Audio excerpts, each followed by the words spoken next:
Olá, gente. Tudo bem com vocês? Por aqui tudo na santa paz do Senhor. Hoje nós queremos conversar com vocês acerca da a nossa saída de Maria Farinha.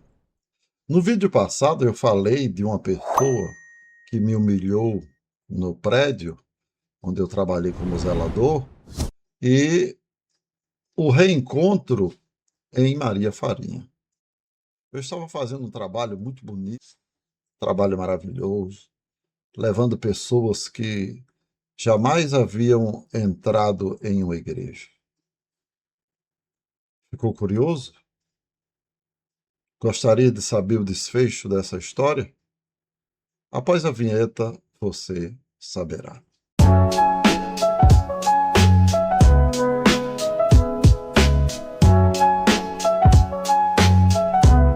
Bem, comecei um trabalho piloto em Maria Farinha. Fui apresentado à igreja, a igreja gostou de mim e fizemos um trabalho bonito. Morava na casa pastoral, que ficava nas dependências da igreja, né? Uma parede era que dividia a casa pastoral do templo. E havia uma escola no terreno da igreja também, um terreno grande. E estávamos trabalhando, pregando, ensinando, doutrinando as pessoas, fazendo um trabalho de evangelismo maravilhoso com a igreja, com a AF. E o trabalho estava progredindo, crescendo para a glória de Deus. E isso despertou a inveja de alguém. E esse alguém chegou para mim e falou: Josué, eu, eu vou casar e preciso de uma casa para morar. E essa pessoa estava trabalhando comigo como seminarista, meu seminarista lá, que eu o descobri em um determinado local, que em outra oportunidade eu falarei para vocês. E essa pessoa, ela, não sei se por maldade, não sei se por inveja mesmo, como já falei, essa pessoa, como diz na nossa terra, essa pessoa cresceu o olho no trabalho que nós estávamos fazendo. Então, essa pessoa falou para nós acerca do seu desejo de casar e mas não teria onde morar. Então, eu com o coração bondoso que Deus me deu, eu falei: "Vamos construir uma casa nova para mim, uma casa maior, e a menor você fica com a sua esposa, recém-casados". Ele disse: "Tudo bem, Josué, não tem problema". Aí comuniquei esse fato à igreja, que nós éramos uma congregação, né? Aí comuniquei à igreja do Recife. E o que acontece? O líder lá concordou. Josué, você tá indo bem, rapaz, faça assim mesmo. Eu fui, contratei arquiteto, contratei, isso tudo pela fé, não tinha uma prata no bolso. Contratei, comprei todo o material para construir a casa e sempre me comunicando com o pastor da igreja central, que era o pastor da congregação, né? Eu estava ali como representante do presbitério na época, né? E não é o presbitério que eu estou hoje, o presbitério de Rondônia, Recife, não. Não é esse presbitério, era outro presbitério. Então, o que acontece? Essa pessoa me deu maior apoio. Josué, você pode fazer, comece do zero, derrube tudo. Eu falei, não, eu posso reestruturar as paredes, já falei com o arquiteto, e posso fazer tudo da melhor maneira possível para economizar para a igreja. Não, rapaz, derrube tudo, comece do zero. Aí contratei o pedreiro, meu irmão Josias. Meu irmão Josias foi lá, olhou tudo, juntamente com o engenheiro, vizinho lá da congregação de Maria Farinha.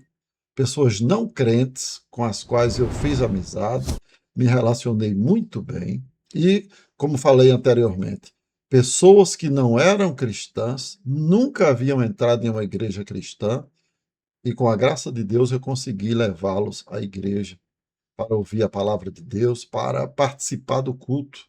E após o culto ele me confessou isso.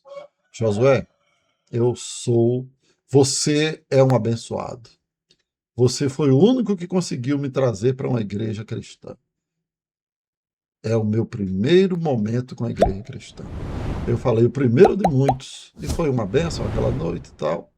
E esse pessoal da igreja lá do Recife, eles ficavam se comunicando comigo através do telefone desse senhor, que era gerente do Banco do Brasil na época. E essa pessoa que eu trouxe para ser meu seminarista, que programei para construir a casa dele, a minha casa e ele morar na casa que eu estava a morar, essa pessoa estava levando e trazendo, como diz na nossa terra. Ela ouvia lá na igreja e levava para essas pessoas lá do Recife. E essas pessoas, ao ouvir essa história, disseram: não, nós não mandamos fazer isso. E pessoas mentirosas, pessoas que não honram o nome de cristãos. E para mim, essas pessoas estão muito longe do Evangelho de Cristo, porque Cristo falou que nós devemos ser luz do mundo e sal da terra. A luz ela deve brilhar e o sal ele deve conservar. E o que acontece? Em uma bela manhã, a mesma pessoa, o gerente lá do Banco do Brasil, chegou lá na minha porta e disse: Josué, tem um telefonema para você.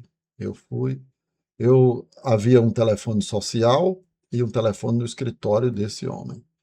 Eu prontamente fui para o telefone social. Ele falou: não, Josué, vá para o meu escritório. Olha como a igreja estava se identificando com as pessoas. E esse homem tentou destruir um trabalho, uma vida que nós estávamos construindo para a glória de Deus. E o que acontece? Nesse telefonema, disse o seguinte: pare a construção, eu não autorizei nada. Ele havia autorizado, eu estava com tudo documentado, fui para a reunião, tudo. Venha para uma reunião aqui que nós queremos conversar com você. E nessa reunião eles disseram: olha, você precisa parar a construção. Eu falei: parar por quê? Não, precisa parar porque nós não autorizamos nada. Se eu tenho documentos aqui. Não, esses documentos são falsos. E eu falei: olha, uma coisa que a parteira falou assim que eu nasci foi o seguinte: Dona Severina é um homem, e o homem, ele honra a sua palavra e honra a calça que veste. E meu pai sempre dizia isso. Meu filho, independente de qualquer coisa, honre sua palavra. Se você prometeu, cumpra. E foi isso que eu falei para eles.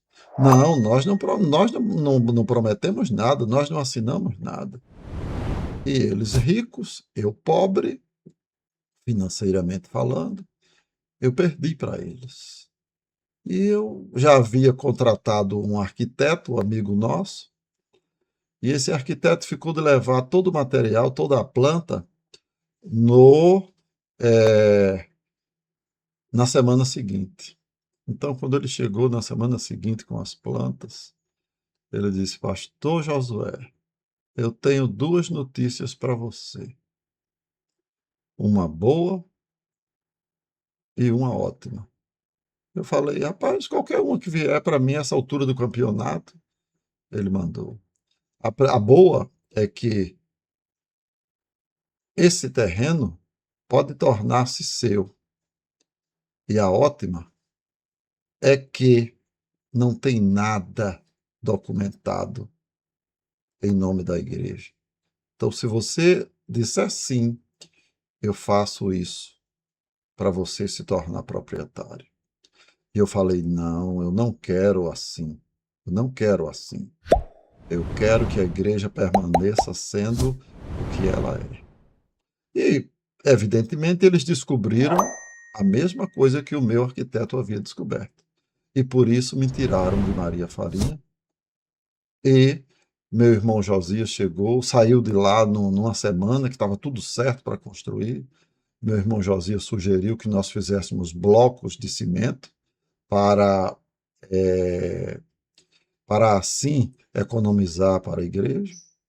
E quando meu irmão Josias saiu na sexta-feira. Quando chegou na segunda, eu contei a história. Eu vi meu irmão Josias chorar nesse dia. E eu chorei junto com ele. Eu disse, meu irmão, eu já derramei tantas lágrimas. Eu não me conformo com essa situação. Eles me deram 30 dias para desocupar a casa. Ele disse, irmão, você não vai passar 30 dias aqui, não. Eu vou conseguir uma casa para você. Nós estávamos sem dinheiro e sem casa para construir. E o material estava todo lá. Então nós fomos para Caetés 1, Abreu e Lima, onde minha mãe estava morando na época, onde mora meu irmão Joel hoje, e Joás também. E o que acontece? Nós fomos para morar na casa da minha mãe. Na casa da minha mãe já havia muita gente, mas sabe, casa de mãe é feito coração de mãe, sempre cabe mais um, né? E quando nós estávamos nos preparando, meu irmão Josias chegou com a notícia que minha mãe estava tomando conta de uma casa do lado da casa dela. E a mulher estava com a casa à venda. E minha mãe conversou com ela falou, olha, pode colocar o seu filho para morar aí. Ele só paga a água e a luz. E nós fomos morar nessa casa, providência de Deus. Passamos muito tempo morando nessa casa. Aí construímos a nossa, que hoje é de Debinha, em cima da casa da minha mãe. Mas eles me deram 30 dias, contando do domingo que eles estiveram lá, para me destituir do cargo, dizendo que eu não era mais nada, transformar o culto em uma assembleia, que a assembleia que eles fizeram não tinha nem um cunho eclesiástico, nem valor eclesiástico, e me destituíram do meu cargo diante das minhas ovelhas chorando, pedindo. Um membro da igreja, um senhorzinho, foi lá na frente chorando, pedindo para nós ficarmos. E eles, vamos ver isso aí. Outro membro da igreja chegou, o presidente da mocidade, pedindo. Aí um dos que estavam lá com eles, um coronel do exército, chegou e disse, olha, é como diz o ditado, para doenças ruins, ervas amargas. Então, para ele, eu era uma doença ruim. E a erva amarga era aquela decisão que eles estavam tomando. Imediatamente, o presidente da mocidade pediu a palavra novamente e foi lá. E falou o seguinte: gente, vocês não sabem o mal que estão causando a esta igreja. E o senhor falou muito bem. Para doenças ruins, ervas amargas. Agora o senhor só esqueceu de uma coisa. Todo remédio, meu irmão, ele tem efeito colateral. Vocês não sentirão agora, vocês sentirão depois os efeitos colaterais dessa decisão de vocês. Josué, além de pastor, é nosso amigo, é nosso irmão, e foi ele quem fez o que está feito aqui. A igreja hoje está diferente. Ah, nós não queremos saber disso. E me destituíram do cargo. Nessa noite eu iria dirigir o culto e pregar. E o líder deles lá falou: hoje ele não faz mais nada, ele não é mais nada. E quando ele estava terminando a reunião, essa pessoa que criou toda essa situação chegou. Quando ele falou: iremos providenciar outra pessoa para ficar aqui. Aí esse indivíduo entra e pergunta: quem ficará? Eu lembrei de Judas, quando o Senhor Jesus fala: um de vós há de me trair. Aí ele diz: porventura sou eu, Senhor? E foi assim que ele se comportou. E saímos de Maria Farinha. Em cima de um caminhão de carregar areia, porque eu não podia pagar um caminhão baú. E ainda mais, meu irmão Josias conversou com o dono do caminhão para pagarmos no final do mês, que nós não tínhamos dinheiro para pagar. Eles não nos ajudaram em nada. Para não dizer que nos ajudaram em nada, nos deram o material para nós começarmos a nossa casa lá em cima da casa da nossa mãe. E depois de um tempo, eles falaram para a igreja que nós havíamos subtraído o material. Aí marcaram a reunião lá, eu fui todo documentado e eles não apareceram. Por que será que eles não apareceram? Quem está com a verdade não teme. E a verdade, ela é quem liberta. E meu pai dizia o seguinte: meu filho, a verdade cabe em qualquer lugar. O Senhor Jesus falou em João 8, 32 e 36: conhecereis a verdade, e a verdade vos libertará. Se, pois, o Filho vos libertar, verdadeiramente sereis livres. E nós passamos a morar em Abreu e Lima, e foi muito difícil conviver fora dos púlpitos. Fiquei muito triste, chorava todos os dias. E minha mãe cantava na minha janela toda manhã: não desanimes, Deus proverá, Deus velará por ti. Eu chorava todos os dias. Fiquei muito triste, muito abatido. Mas Deus, no seu tempo, como fala Salomão em Eclesiastes 3, Deus me levantou e me fez ser quem eu sou hoje. Me fez uma nova pessoa, ver as coisas por outro prisma, não guardar rancor. Não tenho raiva nem rancor de nenhuma dessas pessoas. E um dia Deus me dará a oportunidade de conversar com essa pessoa que me tirou de lá, que se acha grande, que é pastor de uma grande igreja. E eu lhe direi o seguinte: muito obrigado, porque você foi um instrumento de Deus para que eu estivesse onde eu estou hoje. Deus te abençoe. E eu te perdoo em nome de Jesus. Você está perdoado. Nunca guardei rancor. E a pessoa que assumiu o meu lugar não conseguiu ficar. Por quê? Porque Deus é justo. Em outro vídeo, eu contarei a situação dessa pessoa que ficou em meu lugar. Que Deus nos ajude a sermos sinceros, sermos fiéis. A Bíblia diz que a palavra do crente deve ser uma: sim, sim, não, não. O que passar disso é procedência maligna. Que Deus nos abençoe, Deus nos ajude a vivermos esse evangelho e guardarmos em nosso coração a palavra do Senhor. Até a próxima, se Deus quiser, e que Ele continue nos abençoando.